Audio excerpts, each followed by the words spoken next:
Well, there you have it. The story behind St. Patrick's Day. Shut that thing down. Come on, now. What are you going to do, a brother, like that? All right. So there you have it. The history of St. Patrick's. I thought that was kind of fascinating. That he's not actually Irish. He's British. I wonder if the Irish are aware of that. I bet they don't admit it. Oh, he's Irish all the way down to his bones.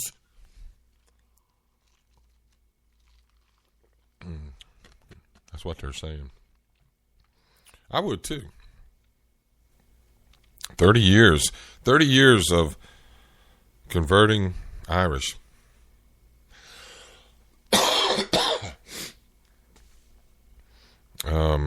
Let's see.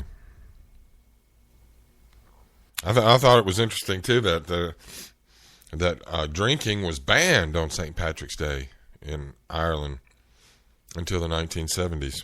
Of course, that 1970s, that's my parents' generation. It's my generation, but I wasn't drinking until, I don't know, 70.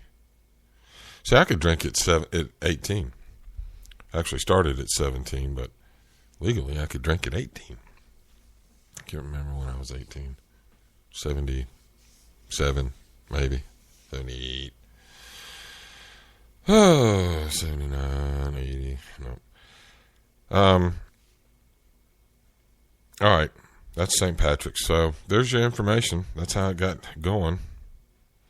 And so I want to talk about anger management. Like I was saying, I watched an episode of Judge Judy, and there was a guy on there that was suing his ex-wife, and it was really a frivolous lawsuit. I mean, it was really ridiculous. You could tell this guy is a control freak. You know, he just did silly things that made him look bad. And he said that he was going to anger management. And, of course, Judy, you know, she don't pull no punches. She told him, well, it ain't working. And but I thought it was fascinating because he was implying that instead of getting angry and taking his anger out in other unhealthy ways, he was taking his anger out by doing the things that he did. He felt like his ex-wife had stolen a backpack, and so he went over there at 1:30 in the morning and disrupted their home just to find out if she did it, of course, and tried to get his 14-year-old son involved. You know, it's just a bunch of ridiculous stuff. But he was doing this. He was suing her in place of taking his anger out in more destructive ways. Anger management, managing anger. And, you know, I was thinking, you know, that's good. Anger management is a good and healthy thing. I'm not saying it's not. But what I'm saying, it's not enough. It's not enough. What about anger removal? Instead of managing it, which is much more difficult to do because there's so many triggers to incite that anger.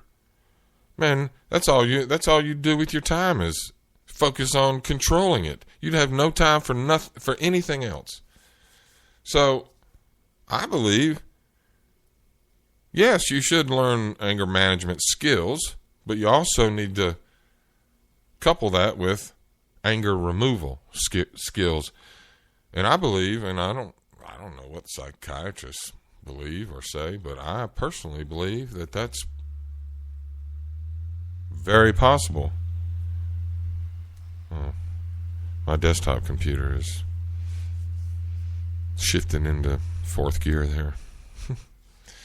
But I think it's possible because I believe I've done that in my life. Things I've kind of learned how to rewire my brain and my thinking and how I receive things. And things that used to make me angry, frankly, just don't anymore. And so I don't have to manage that anger. I removed it. Now there was a time when it was present that I would have loved to have had some management skills to manage it until I learned to remove it. So, I believe in the old saying, physician, heal thyself. So many things, and I know there are so many things that you can't heal yourself, obviously, but there are so many things that we can, that we don't anymore. We don't even think about it because there's so many drugs and there's so many procedures and so many new kinds of doctors coming out doing new kinds of things. We don't even think that we have any power over ourselves in how we live and how we improve our life.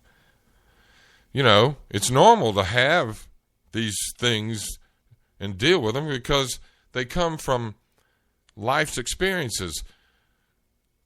It's baggage, basically. If somebody's got an anger problem, I guarantee it can be traced back to something in their childhood.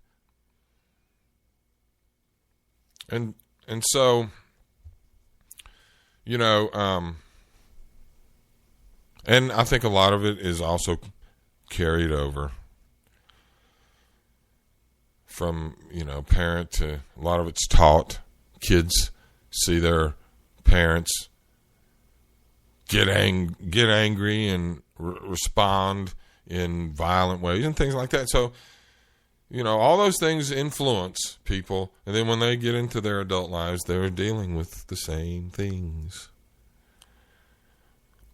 But you have power over yourself. You're much more powerful than you think. And it's so important to believe that, it's easy to say, oh yeah, I have power over myself. Mm-hmm. But once you grab hold of it enough that you believe it, it's just like you believe in anything else. You grab hold of it and you believe this now. Then guess what? You find ways to make it happen because we're all wired differently. We're all different people. God made us so different. It's so wonderful. So you have to find how you overcome, how you remove anger. But if you believe it and put a serious effort into searching for the solution, you'll find it. I promise you will. You just don't give up. You don't quit. It might take you a week, or it might take you 5 years. Who knows? But then you just don't give up, right? You don't give up. So I think first, yes, anger management skills. But I think whoever's in charge of these anger management places and groups and should consider how to empower people to believe that they can remove the anger. And because, anger is just a response to some external stimuli, right? So can't you learn to control that and learn to rewire? Yes, I believe you can. I know you can. Because I have. So, I would just, that's my thought on that. Anger removal. Get that stuff up on out of here. Learn to manage it, but then learn to get rid of it. And then those management skills come up when some other kind of stimuli makes you angry, and it's a situation that doesn't call for anger.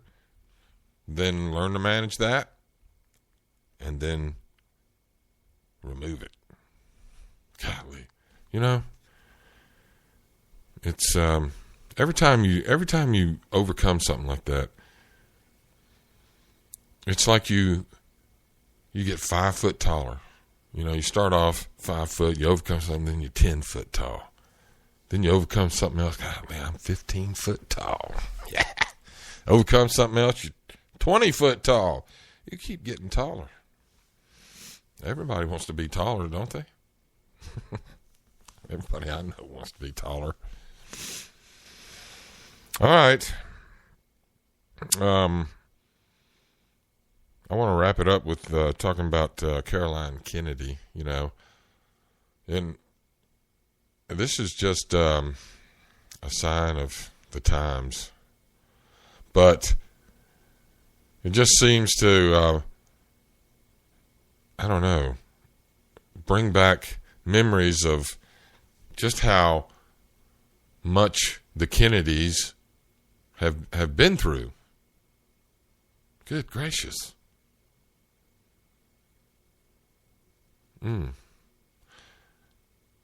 To, John Kennedy and Robert Kennedy assassinated. And then, golly,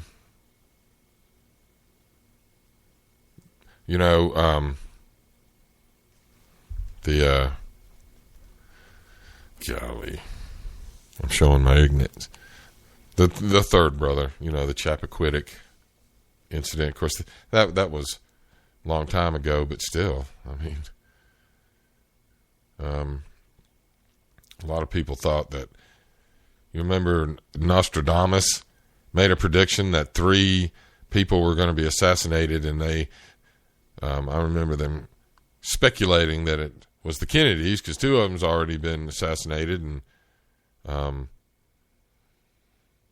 the third, I thought the third, but now, and John Jr. died in a plane crash, but he was flying the plane. Killed himself, his fiance, and her sister, I think, flying at night. Hadn't had his pilot license very long. Flying a propeller airplane, crashed into the ocean. And now, Caroline, her life has been threatened in Japan. She's the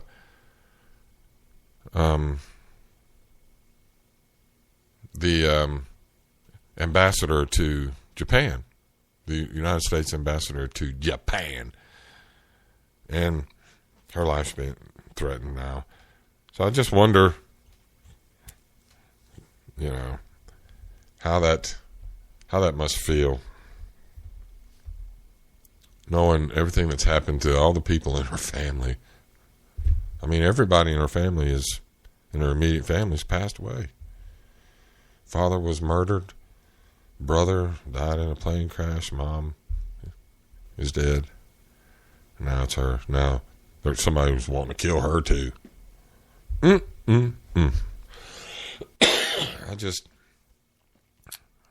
All I can say is, man, please. It can't be much longer, can it? Of course, they've been saying that for years. Well, it can't be much longer. But it just seems like it can't be much longer. All right, well, listen, I appreciate everyone listening today. And if If you didn't celebrate enough yesterday for St. Patrick's